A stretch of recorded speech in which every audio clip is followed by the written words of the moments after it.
Now, Larry, I'm on my second go around with an attorney today, so go easy on me. But it's good to see you back, my friend. How you feeling, Larry? Always my very good friend. I'm feeling fine. That's good, because I think a lot of people are very concerned. I've never felt the way I do right now during a presidential transition, and I know for the people who are really holding out, it ain't over till it's over, but it's just been one disappointment after the next, and William Barr being essentially the biggest flop ever. Well, absolutely. It is a very sad period in American history. We have to rise up. We have to put our faith in God, but we have to do it for ourselves. That's why I wrote this book. It takes a revolution.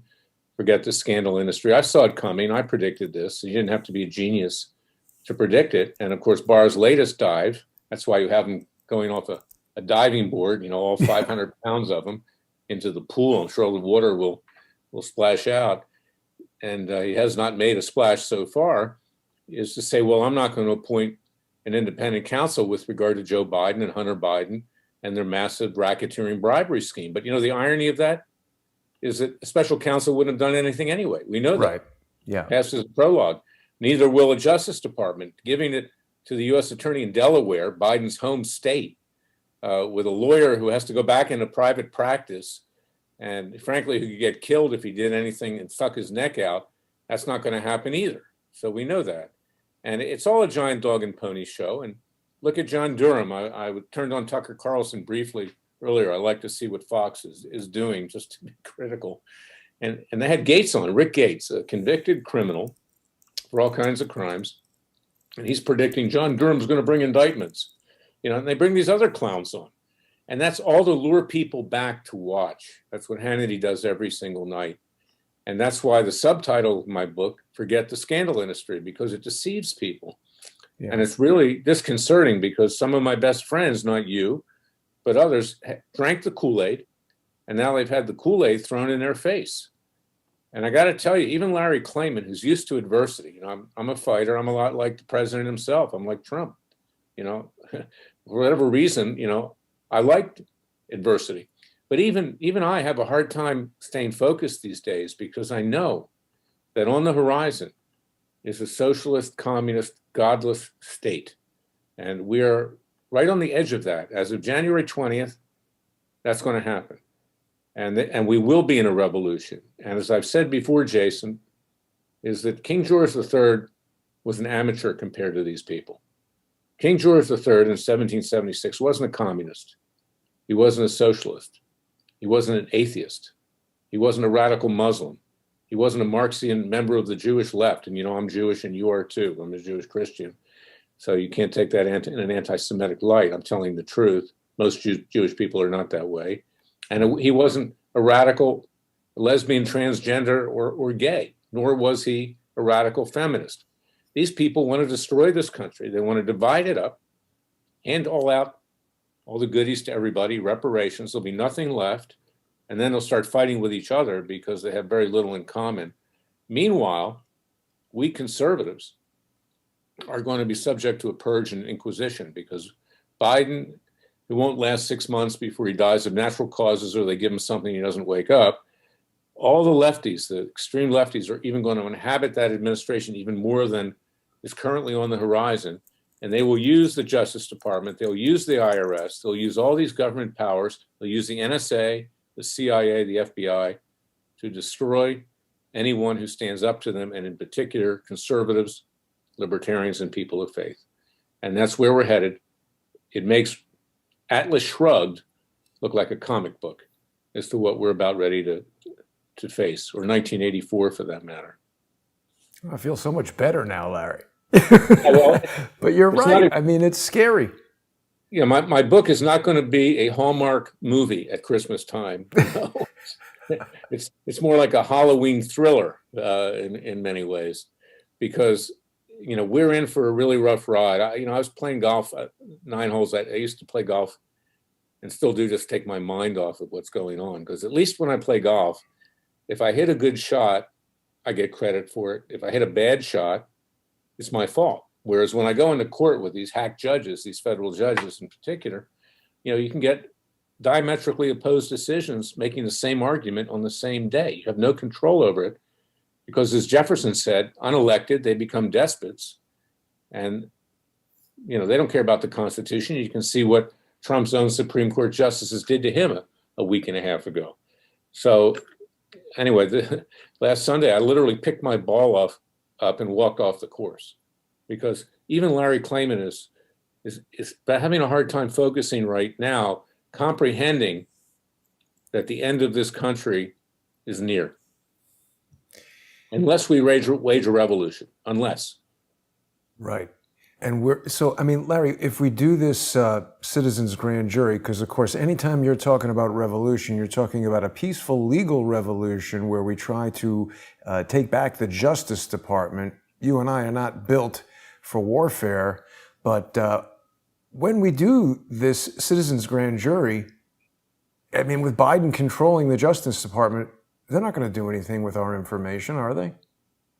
Well, we're going to reach a point, Jason, where we'll have to exercise citizens' arrests. And we have the right to do that. That's in the law. It comes from ancient England. And even the most leftist of all states, California, has a statute which says that if you see somebody committing a felony or somebody committing a felony, you have the right as a citizen to arrest them. Now, we intend to have citizens' grand juries. We're going to call one with regard to Biden and his son and his brother and others after the new year. We're going to have grand jurors all over the country. We're going to do it by legal Zoom.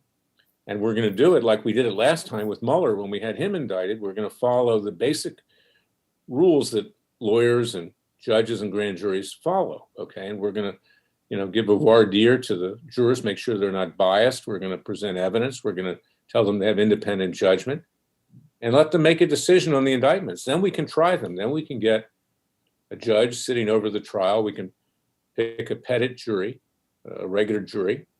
And if we get a conviction, they can be sentenced. And then if they don't want to turn themselves in, we can exercise citizens' arrests. Now, we don't intend to be violent, but suppose, 1 million people showed up in front of the White House in Washington, D.C., asking Biden to turn himself in. That's quite a powerful statement. And I think that you'll probably get a lot more than 1 million people, frankly, at that point. 70 million people voted for Donald Trump. God knows how many we'll have. And let's go back to how the Soviet Union fell, which I said in the last show. They nearly shot, they hardly fired a shot. Excuse me, I had a little dental surgery, so I'm slurring my words a little bit. In Poland, millions of people came out into the streets. The Soviets knew that they would react at some point, and they left. And again, it was Jefferson, who I dedicate my book to, It Takes a Revolution, who said, when the people fear the government, there's tyranny. But when the government fears the people, there's liberty. The government needs to fear the people because at some point, it won't be Larry Klayman, it won't be Jason Goodman, but at some point, there will otherwise be a violent revolution. And we're very close to it right now. When Biden and his hacks, his leftist radical hacks, come after guns and they try to take them away from the people, as King George did, that's going to be the flashpoint. I think you might be right, Larry. It's a disconcerting premonition, but a lot of people are starting to feel that way. It's so just difficult to accept that they spent so much time pursuing Donald Trump in the Russiagate, hacking thing, saying that he had this, dossier from Christopher Steele, such obviously false information. And now William Barr just refuses to do anything in the face of this really strong evidence on the Hunter Biden laptop. What about, Larry, tomorrow we've got William Barr stepping down and there's another guy coming. What's he going to do? Is he just going to kind of clean out his desk and hang out until January? Yeah. The guy's a tool, Rosen. He's just a caretaker, and he's like the mortician at a funeral home, basically. This guy is from Kirkland and Ellis, mega law firm. Again, like Barr, he wants to go back into private practice. He's not going to stick his neck out. That's one thing about lawyers, Jason. When I started Judicial Watch in 1994, I declared myself the anti-lawyer. the most corrupt profession in this country is the legal profession. Lawyers, judges, others. Most people out there have experienced it in family court, where you see basically the lawyers having sex with each other in front of you. Your opposite. What? I'm talking about the incestuous nature Got it. of the legal profession, where everybody protects each other and the clients can be damned. And I never put my interest ahead of my clients. I paid the price sometimes for that too, with clients that didn't deserve me sticking my neck on the chopping block. I no longer represent them, and you know of some of them. But, it's a corrupt profession, and the American people themselves need to rise up. There was a reason why Shakespeare said, "Let's kill all the lawyers." There was a good reason for that. And there's a good reason why our legislative branch of government is so corrupt, containing fools, court jesters, and criminals, because most of them are lawyers. And it's a profession where people like to play it safe. It was a way that you could have some prestige and make money, not take any risks, guaranteed good income. But that's Bill Barr. Okay, this guy is a Republican establishment hack. He's done very little for this country.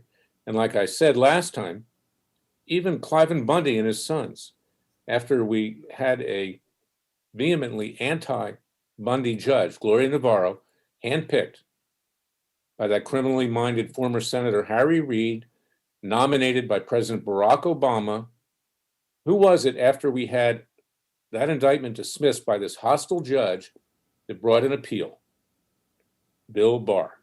And believe it or not, it was the Ninth Circuit, the most leftist court in the land, short of the DC Circuit. The DC Circuit's even more leftist than the Ninth Circuit. And by the way, the DC Circuit care less about, individual rights. At least the Ninth Circuit believes in the little guy, whether they're leftist or not. But they dismissed that appeal. And but it was the Trump Justice Department, which doesn't even represent him, that did it, trying to put the Bundys away for life. Despicable, disgusting. I mean, this guy is I don't even have a word to describe this guy, and I don't want to make fun of his weight, because the fact that he's a fat blowhard, is You're not going to make fun of that. Yeah, right. I don't want to offend fat people, because there are a lot of nice fat people out there. But I mean, this guy's just a tub of lard. That's all he is. No, wait, let me take you back one second, Larry. So you're saying the Bundys, I'm looking here at the Cliven Bundy Legal Defense Fund website, and so they've overcome this attempt to re-prosecute them? Is that what I understood? That's correct. We won the appeal. Oh, that's amazing. When did that happen? Yeah. It happened a couple months ago. Oh, wow. But you know what? Now that Biden's in office, we have to stay. Can they bring it back again? Well, I trust that the BLM is not going to be back. Bureau of Land Management, not Black Lives Matter. Right. They made them up. And the Justice Department, who tried to entrap the Bundys, is that there's a real risk that they're going to be back, trying to take their land again and selling it out from under them, as Harry Reid tried to do to the communist Chinese. Chinese wanted that land, with kickbacks, obviously, for Harry.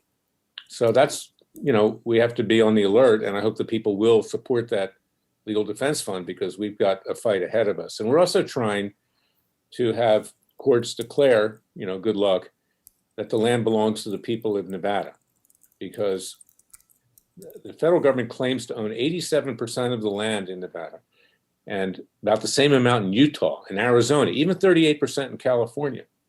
How can you have a state when the federal government claims that they own the land and therefore can push the Bundys off of land that they've ranched for 150 years, where they have grazing rights and water rights?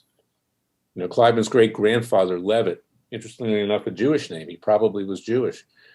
Did you know that I learned a lot about Mormonism. I have great respect for Mormons. I mean, they're generally very God-fearing people, and they're honest and they're hardworking. I mean, there's some exceptions like Harry Reid and Mitt Romney. Mitt Romney, right. I was going to say Mitt Romney. Jason Chaffetz, he's another one. But, they're good people. And it's interesting, because when I spent so much time with Cliven in prison, he taught me about the faith, Latter-day Saints. And, it's easier to become a Mormon if you're Jewish. They really have great respect for the Jewish people. And, when you and I met at the Bundy trial, that was our first encounter. And what was the guy's name? I haven't spoken to him in so long, and now that I've been kicked off of Facebook, he was blowing the shofar, and I was very interested in that. That's Well, obviously... the Mormons believe that the promised land is the United States and that Israel is a close second. And they are a tribe of Israel.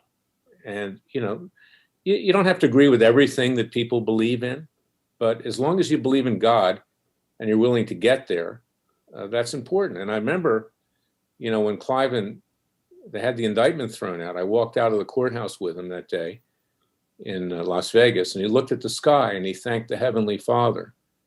And it was raining. He said, "This is a good sign, because it rarely rains here. It's very arid, particularly on his ranch."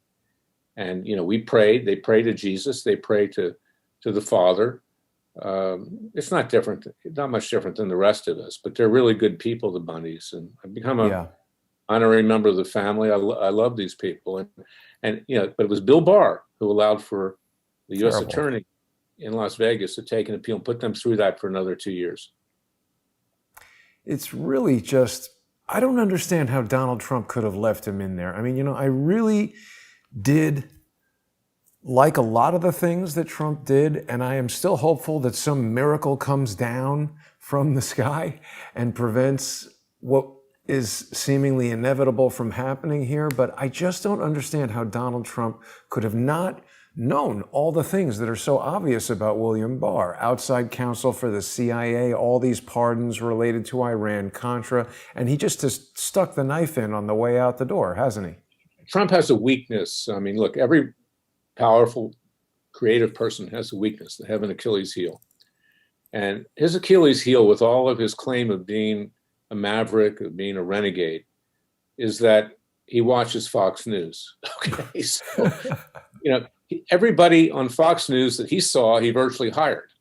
And everyone that he hired stabbed him in the back. And one of them was Bill Barr. And he listened to the advice of Joe DeGeneva and Victoria Tenzing, who said this guy was going to bring about justice, these Republican establishments types.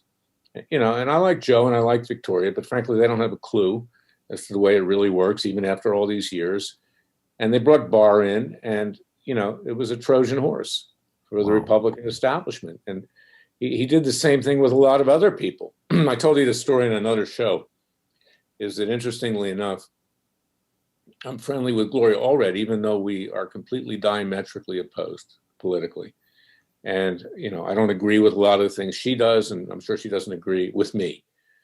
But when Larry King, when his seventh wife, one short of Henry VIII, cheated on him with a gym instructor, I asked Gloria, I said, why is it that Larry isn't divorcing his wife? And she said, well, he has the worst prenuptial agreement ever written. I said, why is that? He said, because he eats breakfast at this deli in Beverly Hills every day called Nate and Al. And that's where he meets everybody and hires everybody. And that's the same thing for Trump. Okay. He hires everybody off of Fox News. And, frankly, Fox News now has thrown him under the bus too. Yeah. We've seen that. And there was an article today about the head of Fox News, Suzanne Scott, how she lied about my client, Laurie Loon, who was the most sexually harassed of Roger Ailes. And they really did a number on her. I'm not a big fan of the Daily Beast, but this is actually a really good article, and it's accurate, is that Fox News is run by a woman who is dishonest. They had her succeed Ailes to keep the female bodies buried over there. And who have lied time in and time out. I urge people to read it, because this is the real Fox News in this story. And Lloyd Grove, who, even though he's a leftist, he used to write for the Washington Post when the Washington Post wasn't as crazy as it is today. And he always treated me fairly. And he's a good journalist. So, just happens to write for the Daily Beast. So, which otherwise I wouldn't read. But this is a good article. People should read it. What's the title of it? The title of this article is The Stench of Roger Ailes Still Clings to Fox News CEO Suzanne Scott. Yeah, and I brought a case for my client, Laurie Loon, for defamation, which is up at the appellate court right now. I hope that the judges read this. And frankly, I hope I get Clinton and Obama judges on that panel, because they're the ones that are likely to rule against Fox News. The Trump judges will probably rule in favor of Fox News. This is the way it works. And I write about that in my book. I can predict with exact certainty, almost exact certainty, how judges are going to rule based on who appointed them. Now, Larry, there was a lot of talk, I guess yesterday or the day before, Sidney Powell was at the White House with Patrick Byrne, and there's conversation of her potentially becoming a special counsel. Is that out the window? There's stories today saying that she's being blocked from meeting with Trump. What are your feelings about this? Here's the thing. See, the president, he doesn't realize this. He gets bad advice, again, from people he hires on Fox News. Hannity is his guru. You know, Hannity's IQ is barely over 70, okay, in all likelihood. And this is who he takes advice from. The president is the head of the executive branch. The president's the head of the Justice Department. The president can order the attorney general to appoint anyone he wants. Why didn't he do that? Interim attorney general or special counsel.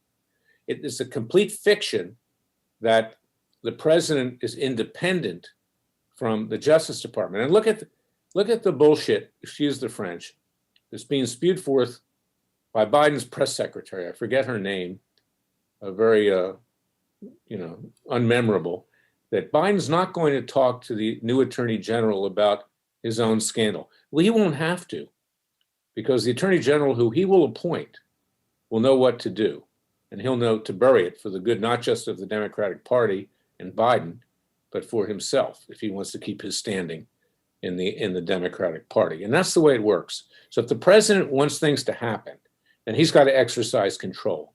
If this president wants to remain president, then he needs to invoke the Insurrection Act, and he needs to declare martial law and call for new elections quickly. And there's nothing wrong in doing that. It doesn't mean he's a dictator. It means that if he has evidence of widespread fraud, he's preventing a takeover into a socialist communist state. I agree with that, but I'm fearful of martial law. He has an obligation to the American people to do it. I agree with what you're saying, Larry, that this has all the hallmarks of an infiltration from China, these different companies that Hunter Biden, the emails, the text messages, the testimony from Tony Bobolinsky seems to indicate that China has influence over them. But what is Trump waiting for? Well, number one, bad advice. Number two, I believe, and this, I may have said this on another show, that if Trump raises his head, I don't believe Trump will ever come back and run for president again. They'll destroy him before it gets to that point.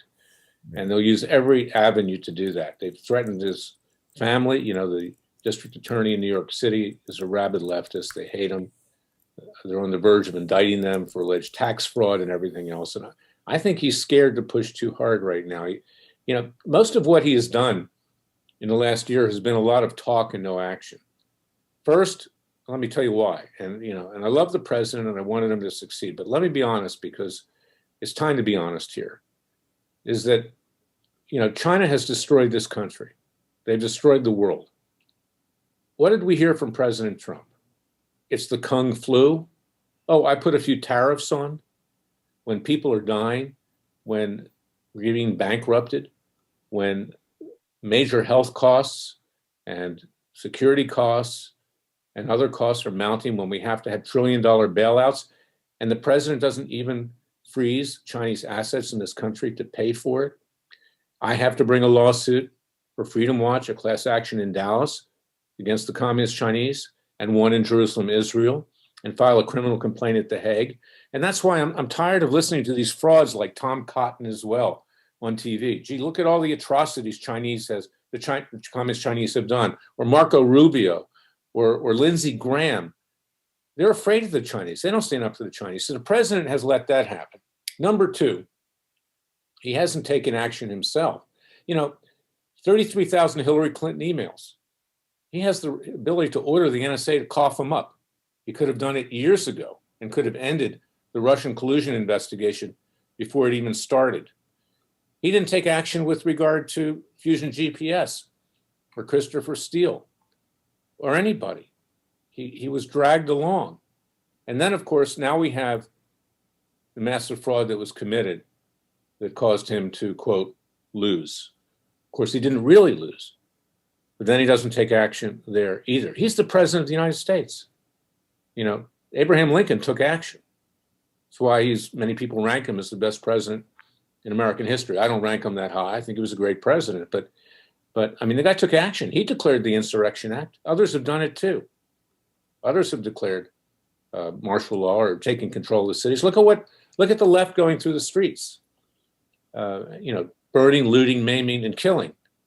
He played politics and he said, "Oh, you local mayors and governors, you deal with it." He had the power to deal with it. He didn't deal with it. If they did martial law, wouldn't we all just? I mean, you'd be army guys walking around. I mean, what would that look like? No, I don't think at all. Because frankly, the military would support him. I believe they know what happened. But what would happen for us? Like right now, life in New York City has become immensely crappier than it ever was before. How is martial law going to improve that? I'm not talking about people walking through the streets.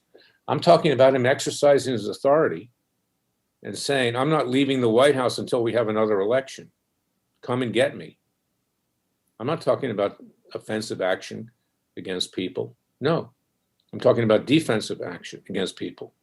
And the people of this country would probably flock to Washington using their Second Amendment rights to protect Donald Trump. He's got to do that. It sounds extreme, but what we're about to experience is more extreme than that. And I'm not advocating shooting or hurting anybody, but just say, "Hey, I'm declaring a new election. I'm going to set up the mechanism to do it. And we're going to do it fairly this time." But he's not going to do that. And if he doesn't do that, frankly, he's history. He's not coming back. Well, yeah, there's been that talk of him running in 2024. I mean, I'm concerned if we'll even have a country that remotely resembles the United States that we know if we wait until 2024. There have been some really stupid news stories coming up saying Chris Christie is considering a presidential run in 2024. That sounds like about the least exciting candidate I could imagine. This guy can't be president. He couldn't even run New Jersey. He's got a mouth which, can fool you, and you may think he's somewhat like Trump, but this guy's two-faced. And, he escaped his little bridge gate by the chinny chin chin of, whatever. The guy self-destructed. So, no, I mean, Christie seems appealing because he talks straight and he takes action. And frankly, he'd certainly be probably better than the other Republicans, which aren't very good, but Christie couldn't be trusted. And, he's not Donald Trump, no. I don't think he would be a very good president, Larry. This is. Well, he's probably going to have a heart attack, I don't wish him any ill will, but I just think he's a dope. Well, I don't know that much about him, but there's nobody really on the horizon right now. The American people need to rise up and do it for themselves right now. Somebody will emerge. I suggested, I think it was on the last show or elsewhere, that, pursuant to our Declaration of Independence, which begins, you read it actually, when in the course of human events, the government no longer represents the people. People, under the laws of nature and nature's God, have a right to alter or abolish that government and to form a new government by and for the people with inalienable rights in pursuit of happiness, liberty, etc. Okay? Or should I say, like Joe Biden, the thing, okay? The thing. Man, the thing. The thing. So we have a right to reject this government, to say, you don't represent us anymore. And I was saying, we could go to Philadelphia. We could tell the lefties to get out of Philadelphia. We're taking over Independence Hall. We're going to nominate a president like George Washington. We're going to elect a Congress. We're going to have a real Supreme Court, not a bunch of political hacks, and a Congress. And we can start over again. And frankly, I don't think it's that far-fetched. And look what Charles de Gaulle did in World War II when the Nazis took over France, in Vichy France. He created an alternative government in London. And whatever you say about de Gaulle, he was one of the greatest, if not the greatest leader of the 20th century. Right with Churchill and others. And I don't think Roosevelt is in that league, frankly. But I mean, the guy was brilliant, and he saved France. He saved France, along with, the Allies. A good So airport. we have that right. We have that right, and we don't have a government now. We don't. Larry, there's a good comment here from Dems Punked America saying that martial law would end the Bill of Rights and Miranda rights. That sounds not good to me. No, it wouldn't end those rights. It wouldn't end them. All you basically be saying is, I'm the president of the United States. We're going to have new elections. Period. That's it. Yeah. Okay, I'm not leaving. I'm not leaving. Well, I mean, suppose, the people came out in front of the White House and said, we're protecting our president. He's not leaving. I think they have a lot of guns and they would shoot us. Huh? Who's going to shoot you? I don't know. All right, will you come armed with your Second Amendment rights? I'm not doing that. I don't have any guns. I don't want to get shot. I'm concerned about all the things that you're saying, but... Go with a slingshot or go with something else. Seriously, Jason, I'm serious. I'm absolutely serious. I'm not talking about harming anybody. I'm not talking about imprisoning anybody. I'm not talking about enslaving anybody. I'm talking about the American people could surround the White House and say, he's not leaving. Sorry, until we get a free election. I think it's a brilliant idea, frankly. Somebody suggests we ask Dershowitz. I don't think that's a good idea. I don't think Dershowitz, maybe there was pants down. I hear he hangs around Martha's Vineyard naked. People have reported that. He was terribly unprofessional earlier today. Well, Dershowitz, there's a lot of reasons why Dershowitz became a Trump fan, but the guy's never exactly been the paradigm of integrity. What happened to Rudy Giuliani? Had all these cases, they've all just been cast aside. Is that over? Well, and Rudy Giuliani, I mean, give him credit. He has too much to drink, frequently, and he's kind of lost it in some ways. But his heart's in the right place. It's just he wasn't very effective as Trump's lawyer. And I have to joke, because we were joking before we came on. There's a picture of him laying on a bed with his hands going down his pants with Sacha Baron Cohen, and I'm not a big fan of Sacha Baron Cohen. No, I sued him for Judge Roy Moore. But I was joking with this, and maybe he was looking for the evidence of widespread voter fraud. I don't know, but what's happening with that Judge Moore, Sacha Baron Cohen case? Well, we just got permission to take Sacha Baron Cohen's deposition. The Trump-appointed judge was rather protective of Sacha Baron Cohen, but I still get an hour with him. Ooh. And we sued him for defamation for defaming this very fine man, this Christian man, Judge Moore. One of the finest people I know is a pedophile. He's not a pedophile. When he was in his early 30s, he dated some younger women, the age of consent, and he didn't have sex with them. It was 15 in Alabama. It still is, actually. Whoa. And Doug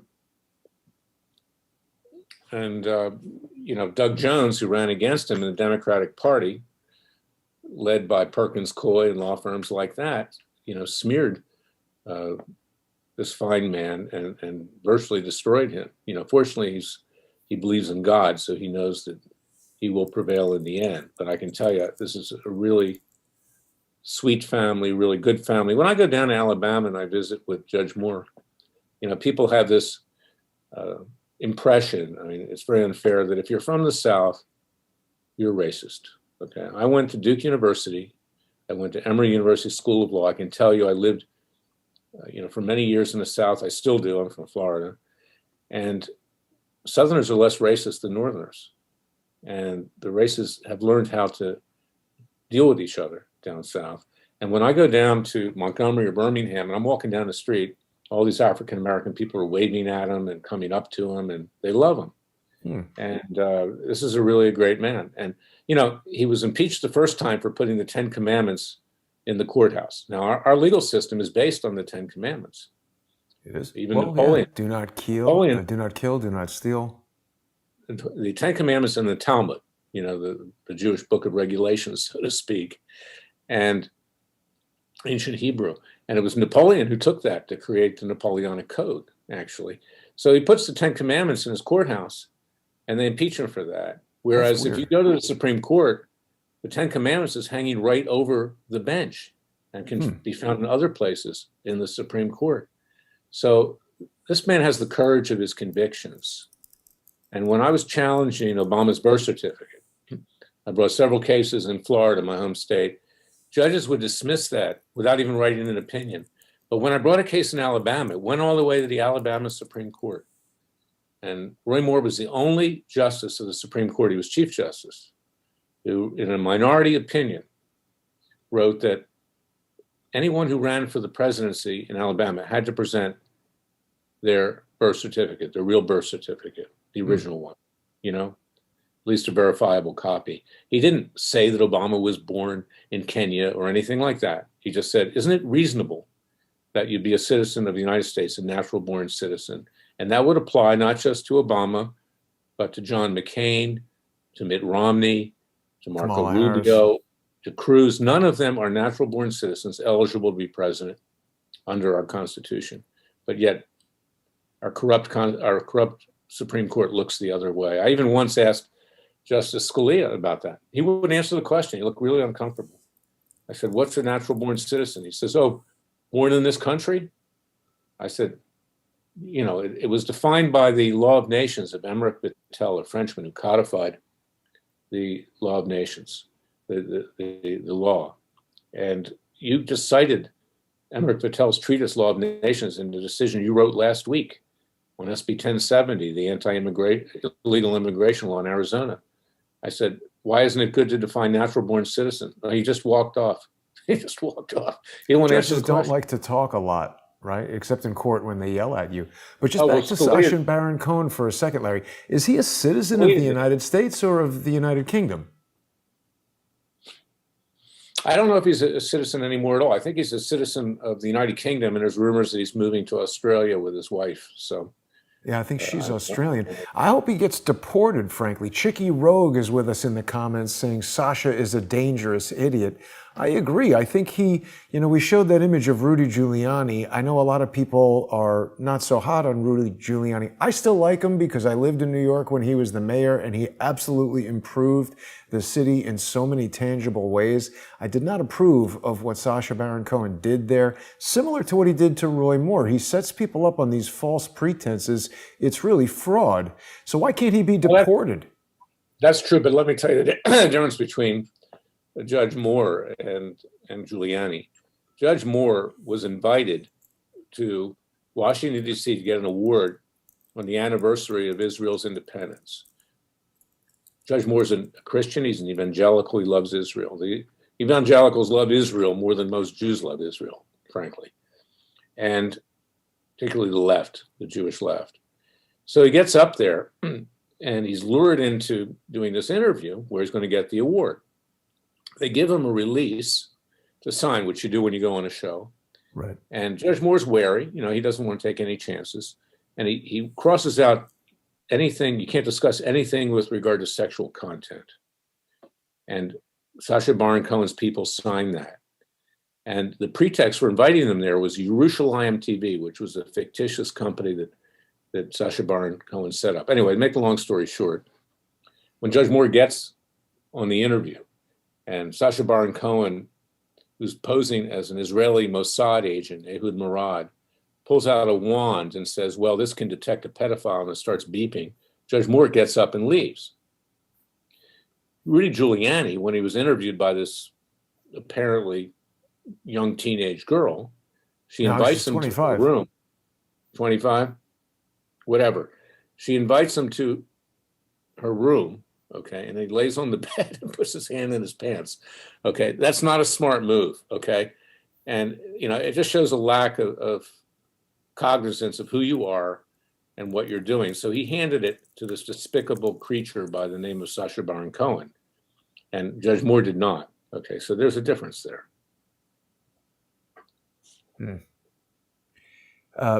People don't like your comments about Rudy Giuliani. So okay. No, I like Giuliani. I give him credit because he has the courage of his convictions. He stuck his neck out. He believes in the president, and he tried to do the right thing. He didn't do a very good job representing him. That's just a fact. And the person that's a sidekick, Jenna Ellis, I don't know where they got her. I mean, it's just not as serious It's not exactly the dynamic duo. No, wait a minute, Larry. They're now. I mean, look, they're gearing up to attack everybody who was helping the president, representing the president.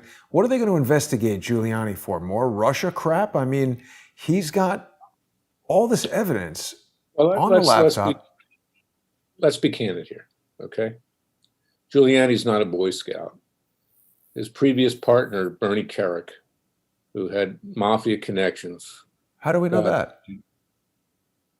it was reported, okay, was convicted and did time, okay? Giuliani's current associate as well is in a lot of trouble. I'm not saying Giuliani did anything wrong, and I'm not saying Kerik did anything wrong or this associate did anything wrong, but sometimes when there's smoke, there's fire. And you know, they have stuff on Giuliani, and he's afraid.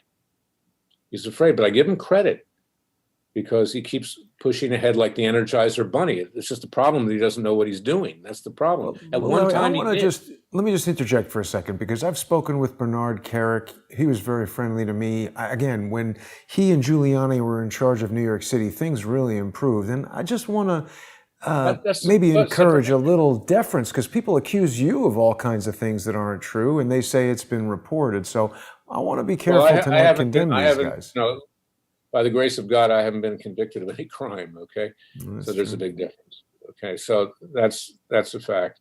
But what I'm saying is this: is that Giuliani has skeletons, and he did good things for New York. I agree, and I've met Giuliani. You know, let me give you another story. Okay, I mean, I have a lot of personal stories. You know, I could write a multi-volume work. When the Ground Zero Mosque was conceived of and built right after 9/11, I represented a first responder by the name of Vinnie Forrest, very fine guy, who was a volunteer, and he went downtown to try to help. He wound up getting buried in the rubble. And to this day, he's dying slowly. He has to take 23 drugs for the poisons that went into his system. Jeez. And Giuliani told him, I will help Larry bring a case against the Ground Zero Mosque. And when the time came for Giuliani to actually do anything, he was nowhere to be found. So I have a personal experience with that too. That's not you can good. bring. I'm sure Vinny will come on and tell you if you want to do a show with him. That's terrible that he's so unwell. I actually was looking at that mosque just the other day or a short time ago. It's right down here by the World Trade Center. We could find it kind of easily, but I don't know, Larry. I'm just feeling like pretty disappointed that we weren't able to get the result everybody wanted. I know how you feel about it. What result are we talking about, Jason? For Trump to remain the president. He can do it now if he wants. I gave him a solution. I mean, others have given it to him too. General Michael Flynn told him what to do, and the disloyal people that he hired, leaked a conversation in the White House, a couple of days ago about the martial law question.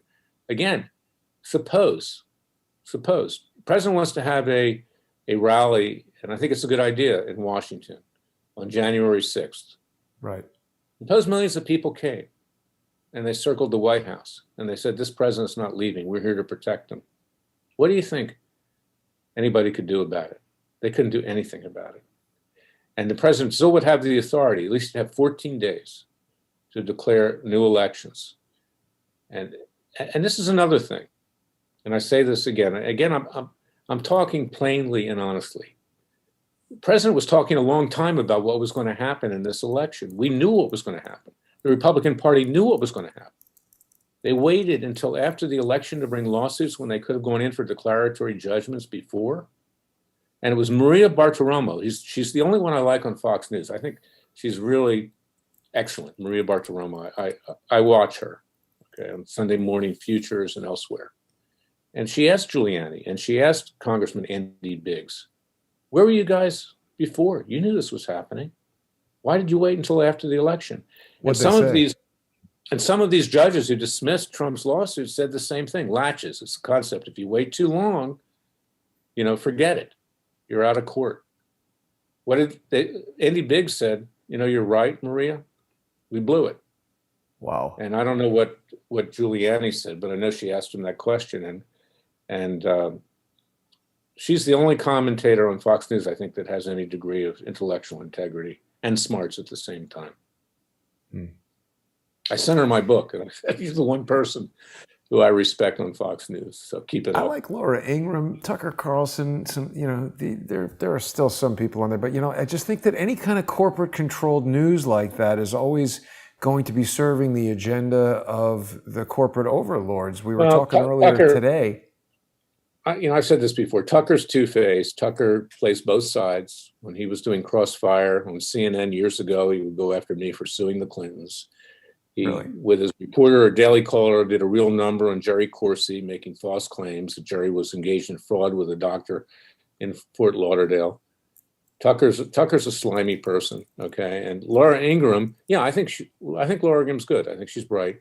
And she actually said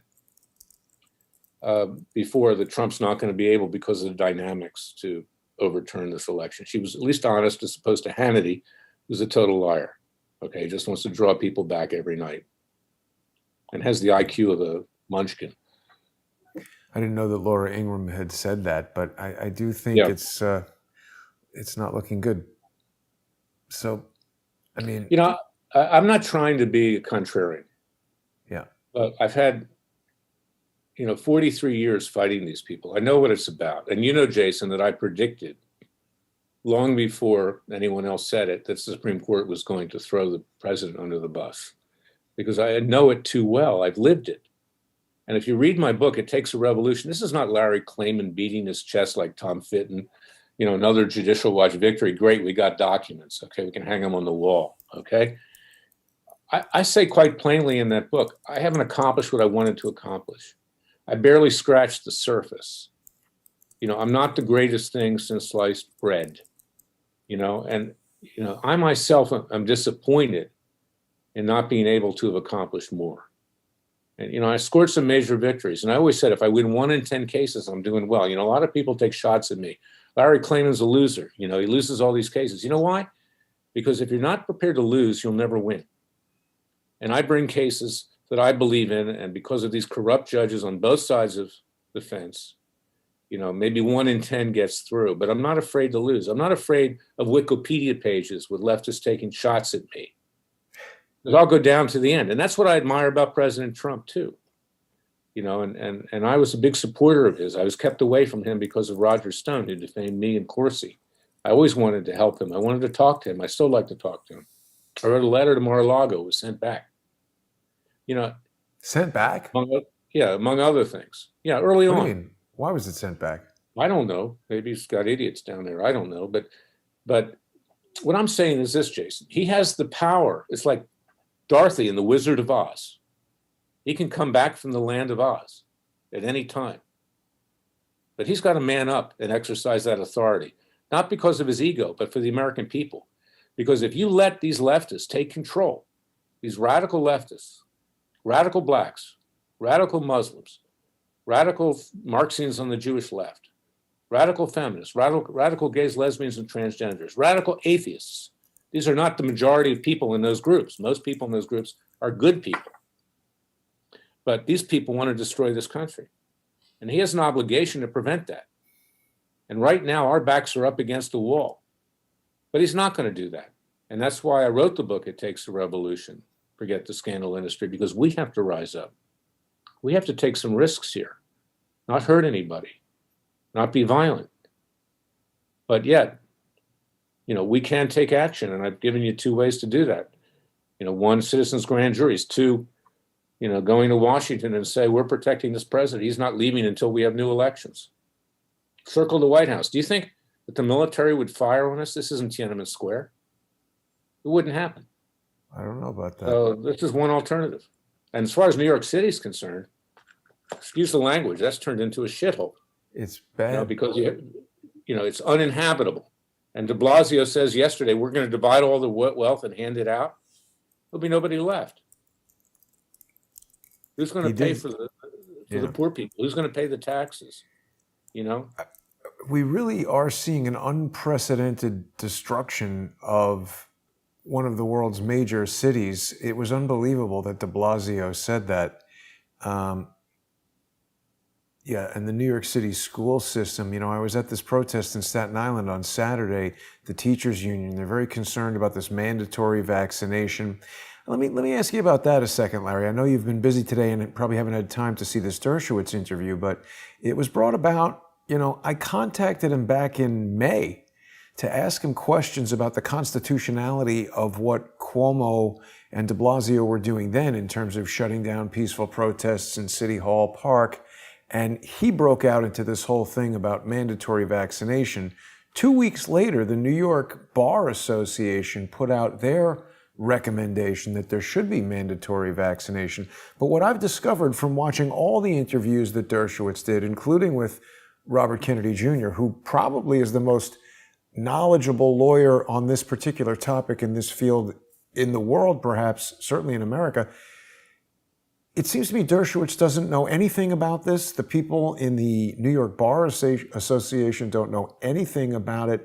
And Dershowitz was putting this out there. He was starting a process to get everybody kind of indoctrinated. Cuomo is talking like it's a foregone conclusion that there's going to be mandatory vaccination.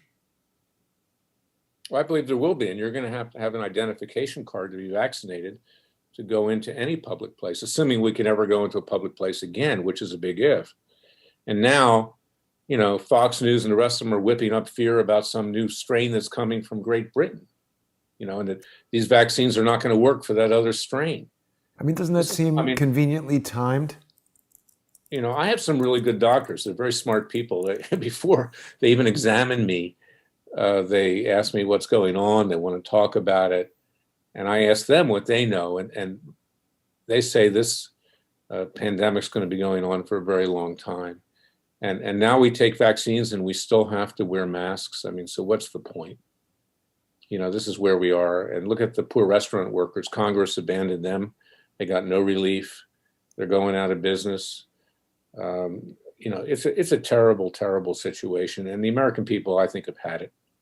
So, figuratively speaking, Gavin Newsom's going to the guillotines shortly, wow, as well as other governors and senators, figuratively, okay? He's going to be recalled. He's going to be thrown out on his ass. And we're going to get somebody even worse in these states. And Andrew Cuomo, too.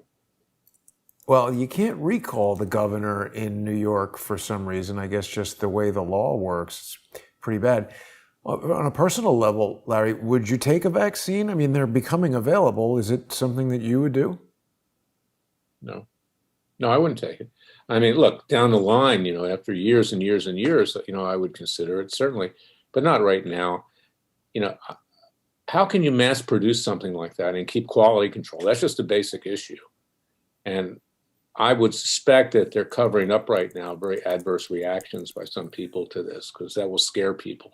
And there already have been some very adverse reactions to it. I just don't trust it. And frankly, what's the point? If you have to wear a mask, why take it, Yeah.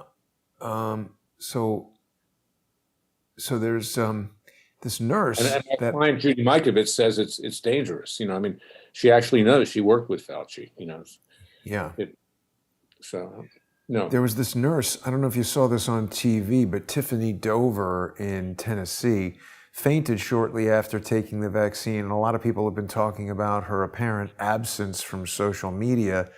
And the hospital released a video on Twitter, but it was quite strange, Larry. I mean, for me, if I was a media person at the hospital, I would sit Tiffany Dover down and just have her say, "Hi, everybody saw me have this reaction to the vaccine the other day. I'm doing fine. Thanks for your concern." But they didn't do that. They turned us into a dog and pony show. Do you remember the first day that people were vaccinated? They had an African-American woman in New York sitting in a chair, looked like the electric chair, old Sparky in Florida. It was very strange. Because if they didn't have an African-American, they would have been accused of racism. And then they had another African-American in Ohio. I mean, it's become a comedy, okay? And not that African-Americans shouldn't have shots. They're equal to everybody else, and they should be protected as well as anyone else in this country. But this is the country that we live in. It's become a complete worse than a bad joke. Sorry, Larry, sorry to interrupt you, but I'm noticing something. I believe this is Tiffany Dover standing right here. And this is a very short video. It's only, I think, 21 seconds long, and nobody says anything. Look at her. Look at her movements here. She's twitching a bit. Watch. See, she's kind of got a tremor. Look at her shoulder is twitching. She's Very on the good left point. there. She doesn't say anything. They're all holding up these signs that say support Tiffany 12/21/20, which was, yesterday. But to me, this is reminiscent of that scene, the movie Midnight Run, where they're trying to kidnap the accountant, and then he has him in a hotel room and he takes a picture of him holding up the newspaper like he's a hostage holding up the newspaper. It's just such a strange way for them to do a press release from the hospital. I don't understand why they would do that. Look, follow the money. Follow the money. Okay. Fauci's going to make a lot of money on this. I mean, now he's telling Santa Claus to get a shot, or kids. That was terrible. Talking to little kids. I've said this before. Did you ever see that movie From Rome with Love by Woody Allen? I love Woody Allen, by the way. Yeah, I know. Where this guy gets invited on a morning talk show and he has to discuss what he ate for breakfast, and he becomes famous, and he can't figure out why. After a while, they don't call him back. I mean, this is Fauci. Yeah. I mean, the guy's a loser. I mean, he doesn't know what the hell he's talking about, and he's become a god. And now Biden has made him the guru, of COVID-19. When this is the guy who sent over the seeds, the SARS seeds, to Wuhan, and had Obama give them millions of dollars to do research, which they turned into a bioweapon to destroy us. So, maybe he's the poster boy for why this country, is being taken over by radical leftists and fools and criminals, and why we need to wage a revolution. Maybe Fauci should be on a poster looking like Alfred E. Newman of Mad Magazine. Yeah. He looks like Alfred E. Newman, actually. He looks exactly like this guy from 1918. Maybe it's the same guy. How old is Fauci? But, I got to give him credit. He's got good Italian blood. I mean, he's in his 80s, but he only looks like he's about 60.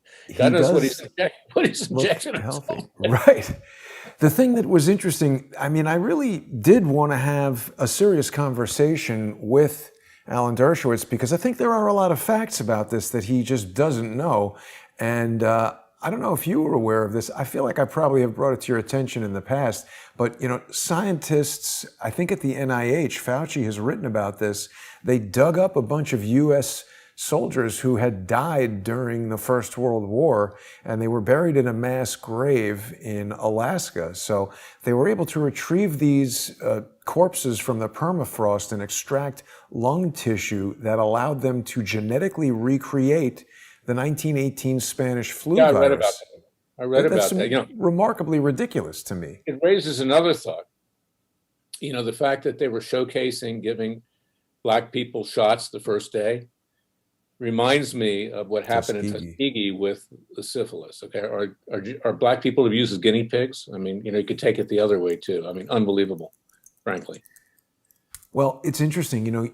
You were kind enough to join us on an episode of John Cullen Investigates, and John has pointed out a lot of this information about the resurrection of the Spanish flu. He also did a video. He's got his John E. Hoover YouTube channel, and he did a video, "Are You Rich Enough to Die?"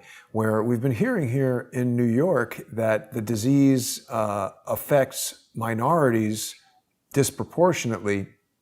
But that's not what John found in his research. He found that nationwide, it was more, the deaths were more, in states and among people with high income. So it's amazing the agenda that they're trying to push, and how they don't seem to want to pay attention to facts or evidence at all. Nobody cares about facts anymore. Nobody cares about the law anymore. We are living in a nightmare, something that has been a movie before. Escape from New York is just one example. And, that's why we have our backs up against the wall. And this country, on January 20th, if Biden becomes president with Kamala Harris, will never recover. And it'll never be the country that our founding fathers envisioned. It'll be over, unless we wage revolution. Yeah. And that's the title of my book. takes a revolution. Forget the scandal industry. I share that concern, Larry. I do want to remind our viewers that they can join you in your fight against injustice by going to freedomwatchusa.org and donating. It's a tax-free donation, and donations of $50 or more are going to get people a gift copy of the book, It Takes a Revolution, Forget the Scandal Industry. It's a great read, and I think people are going to enjoy it. We're just about out of time here, Larry. Anything else you wanted to discuss before we No, wrap I it want up? to thank you, Jason, because we need people like you who allow me to tell the truth. You tell the truth. Other people come on, because I'm tired of listening to the Kool-Aid and the hype and everything else. I mean, whether it's Fox News or Newsmax, Newsmax is run by Chris Ruddy, who gave $1 million to the Clinton Foundation. Now he's the pro-Trump network. I can assure you that if Biden becomes president, it's likely he'll be donating to Biden as well. Okay, he donated to Hillary when he thought she was going to be president. We need the truth, and that's the name of your show, Crowdsource the Truth. And I really appreciate that. You're my good friend. You're an honest person. I trust you. There are very few people in this world that I do. So thank you for everything you do. I appreciate that, Larry, and thank you as well. And I want to thank the generous sponsors of this show who make it possible. I'm very focused on keeping corporate sponsors out of the loop, so it's this direct viewer sponsorship. People can sustain the show by becoming sponsors on subscribestar.com/crowdsourcethetruth or patreon.com/crowdsourcethetruth. Larry, we'll be back with you very soon. Everybody's going to have their eyes on what's happening the next couple days and weeks, and I'll be back tomorrow. Thanks for watching, everybody. Have a great night.